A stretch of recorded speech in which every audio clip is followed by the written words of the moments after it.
ഇത്തവണ പ്രധാനമന്ത്രി നരേന്ദ്രമോദി പോലും ഏറെ പ്രതീക്ഷ വെച്ചു പുലർത്തിയ സംസ്ഥാനമായിരുന്നു തമിഴ്നാട്. സംസ്ഥാന അധ്യക്ഷൻ അണ്ണാമലയുടെ കഴിവിലുള്ള വിശ്വാസമായിരുന്നു എല്ലാവരുടെയും ആ പ്രതീക്ഷയ്ക്ക് പിന്നിൽ. അണ്ണാമലയെ പുകഴ്ത്തിപ്പാടിയ അതേ ആളുകൾ തന്നെ ഇപ്പോൾ അണ്ണാ DMKയുമായുള്ള സഖ്യം ഉപേക്ഷിച്ച് ഒറ്റയ്ക്ക് മത്സരിക്കാൻ BJP തീരുമാനമെടുത്തതിൻ്റെ പ്രധാനപ്പെട്ട കാരണക്കാരനായതിൻ്റെ പേരിൽ അതേ അണ്ണാമലയെ കൊത്തിപ്പറിക്കുന്നു. എന്നാൽ അണ്ണാമലയുടെ ലക്ഷ്യമെന്താണോ അത് വിജയിച്ചു എന്ന് തന്നെയാണ് ലോക്സഭാ ഇലക്ഷൻ്റെ ഫലം കാണിക്കുന്നത്. ഡാഷ്ബോർഡ് നോക്കുമ്പോൾ BJPക്കോ സഖ്യകക്ഷികൾക്കോ ഒരു സീറ്റ് പോലുമില്ലാത്ത ഈ ഫലം ആദ്യ നോട്ടത്തിൽ എല്ലാവർക്കും നിരാശ തന്നെയാണ് തരുന്നത്. എന്നാൽ ഫോർത്ത് സ്റ്റേറ്റ് കൂടുതൽ വിശദമായി അതിൻ്റെ ഉള്ളിലേക്ക് നോക്കുന്നതാണ് ഇന്നത്തെ വീഡിയോ. எங்கள் அப்பா அரசியல் இல்லைண்ணா. எங்கள் அப்பா பேர் குப்புசாமிங்கண்ணா, விவசாயம் பண்ணுறாரு. நான் சொல்கிறது கேளுங்க. எங்கள் அப்பா பேர் கருணாநிதி இல்லை. அவர் 6 டைம் எம்எல்ஏவா இல்லை, 7 டைம் எம்எல்ஏவா இல்லை. எங்கள் அப்பா தோட்டத்தில் ஆடு மாடு மேய்ச்சி விவசாயம் பண்ணுறாரு. ஒரு பையன் நான். அதனால் நான் ஜெயிக்கிற கொஞ்சம் நேரம் ஆகுங்கண்ணா. படிப்படியாக ஒரு படியாக ஏறித்தான் ஜெயிக்க முடியும். குப்புசாமி என்ன சொல்லி கொடுத்துருக்காருன்னா, தம்பி மெதுவாக போ, நாயமாக போ, நேர்மையாக போ, நீ ஒரு நாள் ஜெயிப்பேன்னு தான் குப்புசாமி எனக்கு சொல்லி கொடுத்துருக்காரு. 2024 ലോക്സഭാ തെരഞ്ഞെടുപ്പിൽ ആകെയുള്ള 39 സീറ്റുകളിൽ 23 സീറ്റിലാണ് BJP താമര ചിഹ്നത്തിൽ മത്സരിച്ചത്. അതിൽ 19 സീറ്റുകൾ മാത്രമായിരുന്നു BJPയുടെ സ്ഥാനാർത്ഥികൾ. 4 സീറ്റുകളിൽ സ്വതന്ത്ര കക്ഷികൾക്ക് താമര ചിഹ്നം നൽകുകയായിരുന്നു. താമര ചിഹ്നത്തിൽ മത്സരിച്ച ആ 23 സീറ്റുകളിൽ നിന്നും BJP തനിച്ചു മാത്രം തമിഴ്നാട്ടിൽ നേടിയത് 49 ലക്ഷം വോട്ടുകളാണ്. അതായത് 11.5%. ഈ 23 സീറ്റുകളിൽ 18 സീറ്റുകളിലും BJP ചരിത്രത്തിൽ ആദ്യമായിട്ട് മാത്രമാണ് മത്സരിക്കുന്നതെന്ന് ഓർക്കണം.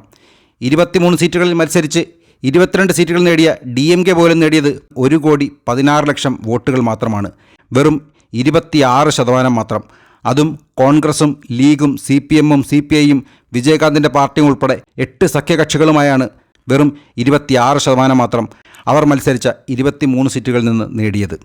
അതുകൂടി മനസ്സിലാക്കുമ്പോഴാണ് അണ്ണാമലയുടെ ഈ ഒറ്റയാൾ പോരാട്ടത്തിൻ്റെ യഥാർത്ഥ ശക്തി നമുക്ക് മനസ്സിലാക്കാൻ കഴിയുക.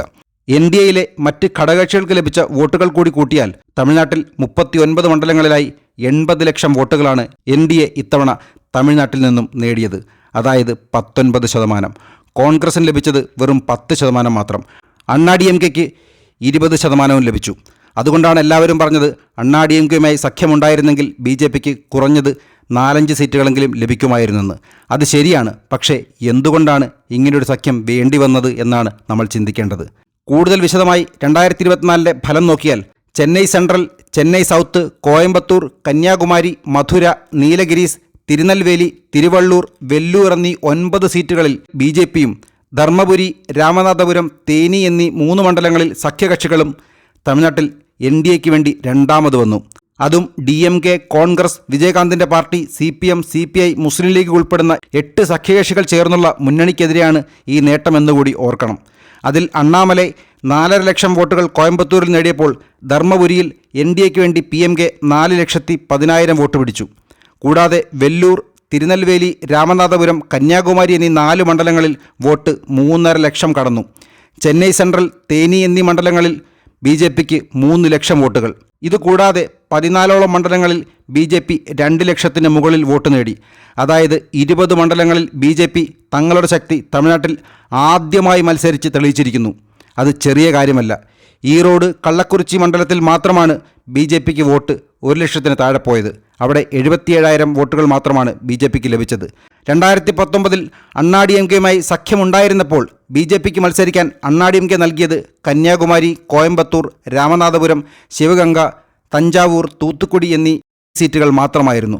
അവിടെ നിന്ന് ഒറ്റയ്ക്ക് 12 സീറ്റുകളിൽ തമിഴ്നാട്ടിൽ 2ാം സ്ഥാനവും 37 മണ്ഡലങ്ങളിൽ ശക്തിയും തെളിയിക്കുന്ന തരത്തിലേക്ക് BJPയെ മാറ്റിയ അണ്ണാമലയാണ് ചിലർ പരിഹസിക്കുന്നത്. ഇനി ഏതൊരു പാർട്ടിയോടും BJPയുടെ അടിത്തറ തമിഴ്നാട്ടിൽ 80 ലക്ഷത്തിനടുത്താണ് എന്ന് കാണിച്ച് വിലപേശാൻ BJPക്ക് കഴിയും.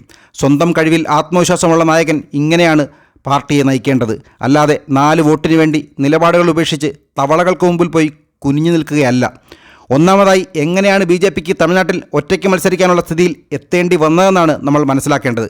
2019 ലോക്സഭാ തെരഞ്ഞെടുപ്പിൽ നരേന്ദ്രമോദിയുടെ 5 വർഷത്തെ ഭരണത്തിന് ശേഷവും അണ്ണാ DMKയുടെ സഖ്യകക്ഷിയായി മത്സരിക്കാൻ BJPക്ക് ലഭിച്ചത് 7 സീറ്റാണ്. ഈ 7 സീറ്റുകളിൽ നിന്ന് ആകെ ലഭിച്ചത് 15.5 ലക്ഷം വോട്ട്. അതായത് 3% മാത്രം. 2021 നിയമസഭയിൽ പോലും ഇതേ അണ്ണാ DMKയുമായി സഖ്യം ചേർന്ന് BJPക്ക് മത്സരിക്കാൻ ലഭിച്ചത് 234 നിയമസഭാ സീറ്റുകളിൽ വെറും 20 സീറ്റുകളാണ്.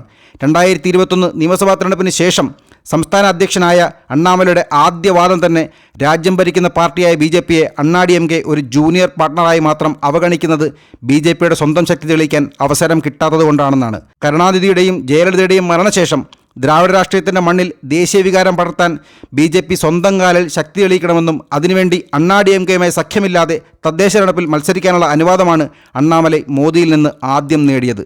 അതിൻ്റെ പേരിൽ സ്വന്തം പാർട്ടിയിലെ പോലും പല സീനിയർ നേതാക്കളും അണ്ണാ-DMK നേതാക്കളും അണ്ണാമലയെ വേട്ടയാടി. പലരും പാർട്ടി വിട്ടു പോവുകയും ചെയ്തു. എന്നാൽ അണ്ണാമലയെ വിശ്വസിച്ച് മോദിയും അമിത്ഷായും പാർട്ടിയും കൂടെ നിന്നു. സംസ്ഥാനത്ത് പാർട്ടിയെ വളർത്താൻ എല്ലാ മണ്ഡലങ്ങളിലും പാർട്ടിക്ക് ബൂത്തുകൾ ഉണ്ടാവണം, എല്ലാ മണ്ഡലത്തിലും BJPക്ക് നേതാക്കൾ ഉണ്ടാകണം, അതിന് ഏറ്റവും നല്ല അവസരം തദ്ദേശ തെരഞ്ഞെടുപ്പാണ് എന്നതായിരുന്നു അണ്ണാമലയുടെ മനസ്സിലുണ്ടായിരുന്നത്. തദ്ദേശ തെരഞ്ഞെടുപ്പിൽ ഏതാണ്ട് 3000 വാർഡുകളിൽ വിജയിച്ച അണ്ണാമലൈ ആദ്യഘട്ടം കടന്നു. അതിനുശേഷവും അണ്ണാ-DMKയുമായുള്ള സഖ്യം BJP തുടരുകയാണുണ്ടായത്. പിന്നീട് DMKയ്ക്കെതിരെ തുടർച്ചയായി അഴിമതി ആരോപണങ്ങളുമായി അണ്ണാമലൈ കളം നിറഞ്ഞാടിയപ്പോൾ ഇപ്പോൾ DMKയുടെ ഭാഗമായിരിക്കുന്ന ഒരു മന്ത്രി മുൻപ് അണ്ണാ-DMKയുടെ ഭാഗമായിരുന്നപ്പോൾ ചെയ്തിരുന്ന അഴിമതിയുടെ പേരിൽ അറസ്റ്റിലായപ്പോൾ അണ്ണാ-DMKയ്ക്ക് അതിനെ പ്രതിരോധിക്കേണ്ടി വന്നു. എന്നാൽ അണ്ണാമലൈ അതിന് തയ്യാറായില്ല. പിന്നീടാണ് ലോക്സഭാ തെരഞ്ഞെടുപ്പിന് മുമ്പ് അണ്ണാമലയെ അധ്യക്ഷ സ്ഥാനത്ത് നിന്ന് മാറ്റിയാൽ മാത്രമേ സഖ്യം തുടരാൻ കഴിയൂ എന്ന നിലപാട് അണ്ണാ-DMKയുടെ പ്രധാന വിഭാഗമായ എടപ്പാടി പളനിസ്വാമി എടുത്തത്. എന്നാൽ എൻ മണ്ണ് എൻ മക്കൾ യാത്രയുമായി 7 മാസമെടുത്ത് 243 നിയമസഭാ മണ്ഡലങ്ങളിലെ ജനങ്ങളിലേക്കും ഇറങ്ങിയ അണ്ണാമലയെ കേന്ദ്ര BJP നേതൃത്വം കൈവിട്ടില്ല. ആ ചെറുപ്പക്കാരൻ്റെ കഴിവിൽ വിശ്വസിച്ചുകൊണ്ട് അണ്ണാ-DMKയുടെ സഖ്യം ഉപേക്ഷിച്ച് ഒറ്റയ്ക്ക് മത്സരിക്കാൻ BJP കേന്ദ്ര നേതൃത്വം തീരുമാനിച്ചു. അണ്ണാ-DMKയുമായി സഖ്യമായിരുന്നുവെങ്കിൽ BJPക്ക് മത്സരിക്കാൻ ലഭിക്കുക പരമാവധി 8 സീറ്റുകളാണ്. അപ്പോഴും തമിഴ്നാട്ടിലെ സ്വന്തം ശക്തി എത്രയെന്ന് തിരിച്ചറിയാൻ BJPക്ക് കഴിയാതെ പോകുമായിരുന്നു. എന്നാൽ ഇനി ഏതൊരു പാർട്ടിയോടും BJPയുടെ അടിത്തറ 80 ലക്ഷത്തിനടുത്താണ് എന്ന് കാണിച്ച് വിലപേശാൻ BJPക്ക് കഴിയും. സ്വന്തം കഴിവിൽ ആത്മവിശ്വാസമുള്ള നായകൻ ഇങ്ങനെയാണ് നയിക്കുന്നത്. അല്ലാതെ 4 വോട്ടിന് വേണ്ടി നിലപാടുകൾ ഉപേക്ഷിച്ച് ചില തവളകൾക്ക് മുമ്പിൽ പോയി കുനിഞ്ഞു നിൽക്കുകയില്ല. തമിഴ്നാട്ടിലെ ഓരോ സീറ്റിലെയും ലോക്സഭാ തെരഞ്ഞെടുപ്പ് പോലും നിരീക്ഷിക്കുമ്പോൾ മനസ്സിലാക്കാൻ കഴിയുന്ന ഏറ്റവും പ്രധാനപ്പെട്ട കാര്യം നാം തമിഴർ കച്ചി എന്ന് പറയുന്ന പാർട്ടിയുടെ പെർഫോമൻസാണ്. 39 മണ്ഡലത്തിലും അവർ പുതിയ ചിഹ്നത്തിൽ നിർത്തിയ പുതിയ സ്ഥാനാർത്ഥികൾക്ക് 1 ലക്ഷം വോട്ട് വീതം നേടാൻ കഴിഞ്ഞു. തീർച്ചയായും ആ വോട്ടുകൾ അണ്ണാ-DMKയ്ക്കും ADMKയ്ക്കും എതിരെയുള്ള വോട്ടുകളാണ്. ആ സ്ഥാനാർത്ഥി കൂടി ഇല്ലായിരുന്നെങ്കിൽ തീർച്ചയായും BJPക്ക് ഇതിനേക്കാൾ മികച്ച വിജയം നേടാൻ കഴിയുമായിരുന്നു. അവർക്ക് ലഭിച്ച വോട്ടുകൾ BJPക്ക് ലഭിക്കേണ്ട വോട്ടുകൾ കൂടി തന്നെയാണ്. ഏതാണ്ട് 40 ലക്ഷത്തിനടുത്ത് വോട്ടാണ് അവരും 39 ലോക്സഭാ മണ്ഡലങ്ങളിൽ നിന്ന് നേടിയത്.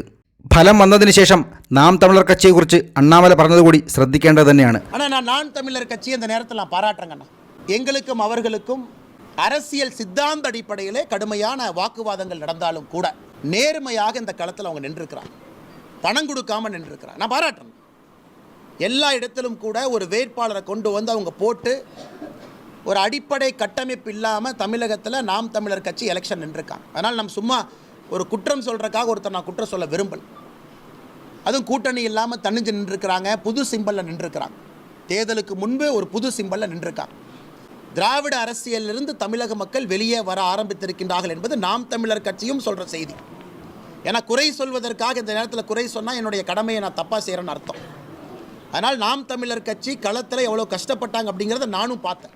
അണ്ണാമലൈ തീർച്ചയായും ഒരു മാതൃകയാണ്, ഒരു മജീഷ്യനാണ്, ഒരു പോരാളിയാണ്. ഇനിയും അദ്ദേഹം ഇങ്ങനെ തന്നെ തുടരും. ഒരു ചോദ്യത്തിൻ്റെ മറുപടിയായി അണ്ണാമലൈ പറഞ്ഞത്, എന്നും രാഷ്ട്രീയത്തിലുണ്ടാകുമോ എന്ന് ഉറപ്പു പറയാൻ എനിക്ക് കഴിയില്ല.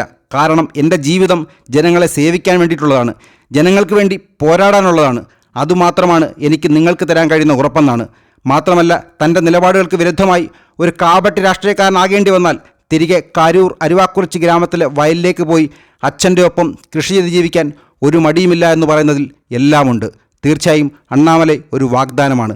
മറ്റു ചിലരെ പോലെ കാപട്യമുള്ള രാഷ്ട്രീയക്കാരനല്ല. ഈ ചെറുപ്പക്കാരൻ നാളെ നാടിനെ നയിക്കേണ്ടവൻ തന്നെയാണ്.